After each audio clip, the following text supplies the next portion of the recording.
After watching every WWE pay-per-view in 2005 back in full, this felt like a year of recovery.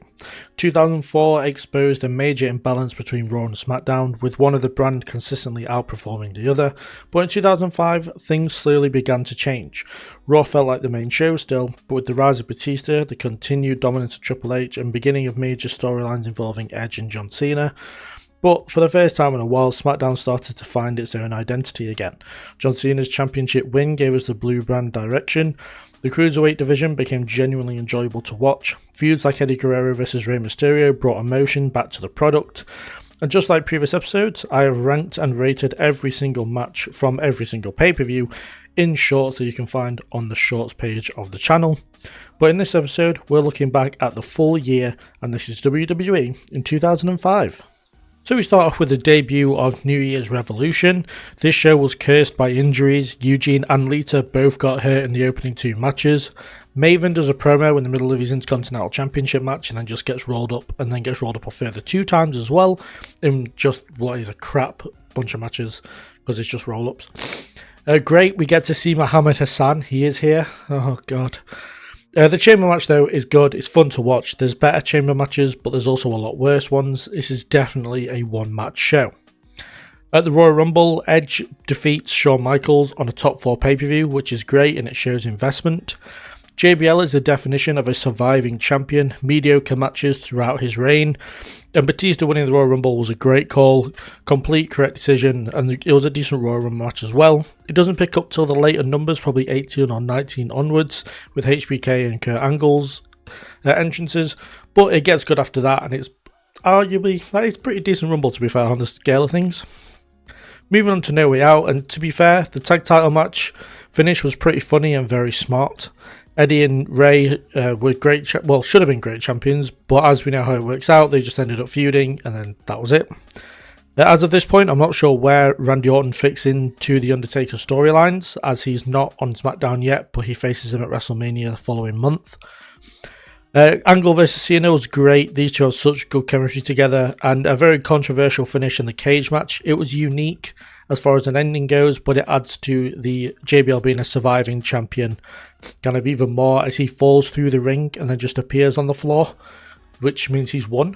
It's very interesting. As I said, it definitely unique. Just not enjoying JBL as champion, but luckily we're about to move on from that. Speaking of, we get to WrestleMania 21. One of the greatest WrestleManias of all time. Absolutely a top 3 in my opinion. There's big history made throughout the card. You have Edge winning the first Money in the Bank contract. Angle vs Shawn Michaels is one of the best pure wrestling matches of all time. And we get the coronations of Batista and John Cena as World and WWE champions respectively. Two wrestlers who define the next 5 years as far as Batista goes, and the next 20 plus years as far as Cena's case goes. And yeah, the wrestling is great on both the main event matches, big spectacle, and yeah, just an immaculate WrestleMania in my opinion. Going on to Backlash, we have a pretty uneventful show. Benjamin vs Jericho is great for the IC title. Benoit and Edge have a brutal last man standing match. Some dodgy looking bumps throughout that one, especially from Chris Benoit. Triple H vs Batista was good, but just not as good as their WrestleMania match, and we've still got the best to come with these two.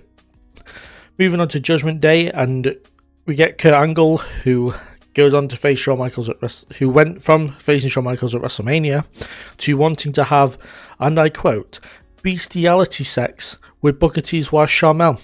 Very interesting way to go there. Like, what the fuck?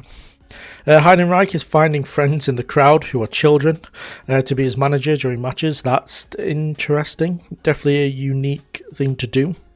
But it's a mega main event. John Cena and JBL beat the shit out of each other. They have a very bloody affair, and it's one of my favourite John Cena matches, with him having the I Quit match against JBL.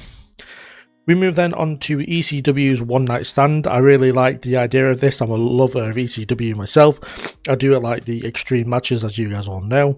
It's a shame that Rob Van Dam missed the wrestling part of the event, but he did cut a really good promo. And yeah, Jericho versus Storm and Guerrero versus Benoit were two great, pure wrestling matches on an extreme card. Mike Awesome and Masano Tataka, I hope I said his name right, had a underrated banger. absolutely beat the piss out of each other, and it's a great match. Honestly, go and check it out if you haven't seen it. Heyman's promo is iconic, and the tag match main event is absolutely mental, and we get an awesome brawl at the end of the night with Stone Cold Steve Austin, who is, I think people forget who he is, an ECW original. Comes out, he starts a brawl between the WWE guys and ECW guys, and yeah, it's a pretty cool way to end the show. And then going on to Vengeance, John Cena has joined Raw during the draft lottery. The storyline between Edge and Lita starts to begin, as at first it's Lita's having an affair with Edge when she's with Kane. Obviously, when we get to SummerSlam, it moves and it shifts to some more real life stuff. But yeah, it's kind of Edge and Lita storylines is actually something I quite enjoy a lot. We got the rematch of Angle versus Shawn Michaels, and the rematch was great, just not as good as their WrestleMania one. Triple H and Batista have one of the best Hell in a Cell matches of all time, in my opinion. I absolutely love that match. Moving on to the Great American Bash, and Batista has joined SmackDown, and overall it's a bang average show with little as far as entertainment goes. I don't want to be the guy that says the most entertaining thing was Melina versus Tori Wilson in a bra and panties match, but it definitely was the most entertaining thing on that show. Rey Mysterio versus Guerrero was okay, but for their standards, it kind of had way too much concentration on Dom sat at ringside, which is fair enough. The storyline is all about him, but yeah, just for these two and the standard that they both are held to, it just was an okay match. And yeah, JBL is a mediocre wrestler. Even Batista couldn't get a good match out of him. I think he really let Batista down in this match. Going on to SummerSlam, I love the Matt Hardy versus Edge storyline. It's a storyline that I show new fans into the wrestling because it's such an easy a feud to follow, but they have some really good matches as well. And I thought, actually, I don't know whether they were supposed to have the match end via stoppage at SummerSlam, but the fact that they did actually added to this feud. Also, I did notice at this point that Edge stopped carrying around the Money in the Bank briefcase, which is very interesting, but also a good way to make people forget that he is Mr. Money in the Bank. So then when he cashes it in later on, it is a bit of a surprise. The custody of Dom match is ridiculous, but seeing how it turns out, it kind of makes it even funnier because Dom is way more like Eddie than he is Rey. But yeah, just as a concept, it's ridiculous, and the fact that Rey Mysterio suggested they have the match and not Eddie Guerrero is a bit of a Mandela effect, but yeah, still absolutely hilarious. There was a huge win here for Randy Orton as he beat The Undertaker. John Cena and Chris Jericho match is okay, but it should have been a lot better for the quality of Cena and Jericho. Same as well with Batista and JBL in a no-holds-barred match. They've now got no rules, and still JBL just cannot have a good match. It's really annoying. And then yeah, we get HBK versus Hogan, which is just a hilarious match. There's no point in trying to take it seriously as far as a review goes. It is really funny. Shawn Michaels is hilarious throughout, and honestly, go watch it if you just want to watch a funny wrestling match. Moving on then to Unforgiven. Ric Flair wins the Intercontinental Championship, which is fine, but it really should have gone to someone who was a younger talent and someone who could have progressed the championship. We see the return of Trish Stratus after 5 months away from the ring, but she stayed as women's champion. It is absolutely scandalous that they did that, but we'll just ignore the 30-day rule. Why not? It's only women. Is the view that they would have had, not my view. Trish should have vacated it, but it is what it is. Edge and Matt Hardy have a great steel cage match, and Angle versus Cena is a pretty decent match as well, but they have had and will have better matches. No Way Out. Between SummerSlam and No Way Out, we saw a few debuts, more notably Mr. Kennedy and Bobby Lashley. This is Christian's last pay-per-view until 2009, when he returns to ECW after a successful run in TNA. Orton taking out Taker in a unique way. Made for a great moment at Survivor Series when he sets the coffin on fire after their handicap casket match. Batista versus Guerrero is good, but I think Guerrero winning the world title would have been even better. But kind of looking back on it and how hindsight works, probably best that they didn't put the title on Eddie Guerrero.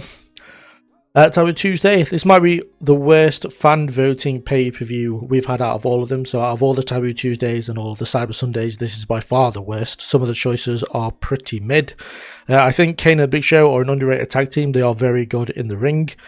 Why they randomly brought back Goldust and Vader as no, they weren't even a team. They were just people helping out Jonathan Coachman is very confusing. And then they just disappear again afterwards. 12 out of 10 for the Fulfill Your Fantasy Battle Royal. In my opinion, absolutely fantastic highlight of the night. No, it wasn't, to be fair, because my favourite match on the card was Triple H versus Ric Flair, and in one of my favourite steel cage matches of all time. It is absolutely brutal. Then going on to Survivor Series, unfortunately, between Taboo Tuesday and Survivor Series, wrestling lost a legend in Eddie Guerrero. Survivor Series itself is okay, the opener's good, but the main event of Raw vs SmackDown and the tag match is absolutely fantastic, and an awesome match and a fantastic moment afterwards with The Undertaker returning to target Randy Orton. Personally, I'm a fan of the Raw vs SmackDown Survivor Series / tag matches concept that they do like over a decade later. But yeah, I thought this was a fantastic match. I think I haven't watched it in a while, and I actually forgot how good it was, and I found myself getting reinvested in the match. The only thing I would have said is Team Raw kind of should have had Edge and Shelton Benjamin instead of Carlito and Chris Masters, and then the teams would have been more level, but Raw did have the weaker team in my opinion. And then finally, the final pay-per-view of the year, we have Armageddon. Chris Benoit vs Booker T in the Best of 7 series. They had 2 great matches on pay-per-view at Survivor Series and Armageddon. Batista losing the last pay-per-view is a shame because, especially as he gets hurt and he has to vacate the World Heavyweight Championship very soon. But the main event, Orton vs Taker inside Hell in a Cell, was great. There is, again, better Hell in a Cell matches, but there's also a lot worse. But the first couple of chair shots were absolutely brutal from Taker to Orton, and yeah, it sure was a receipt, you could tell. And yeah, it was an evenly contested match. It maybe went a little bit long, but I liked the finish overall, and yeah, they made Randy Orton look like an even bigger star, even in defeat. Looking back on 2005, this felt like a much needed recovery year for WWE. Raw still remained the stronger brand overall, consistently delivering the bigger stories, stronger characters and more memorable moments, but unlike 2004, SmackDown no longer felt impossible to sit through, and the first time in a while the blue brand actually started to show signs of life again. New stars continued to emerge, established names fully stepped into the spotlight, and by the end of the year it genuinely felt like WWE was moving into a new era. Of course, the year is also impossible to discuss without mentioning the passing of Eddie Guerrero, a moment that completely changed the emotional atmosphere of WWE heading into the end of 2005.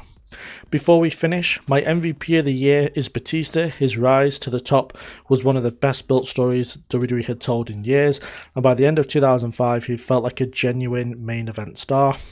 My breakout star is Edge. From the Money in the Bank win onwards, he completely stepped into a different level and became one of the most important characters in the company, apart from maybe John Cena. But I also want to give a honourable mention to Shelton Benjamin, who was having fantastic matches throughout the mid-card. But that's going to be it for episode 5 of the Retrospective. I'll see you next time as the journey continues.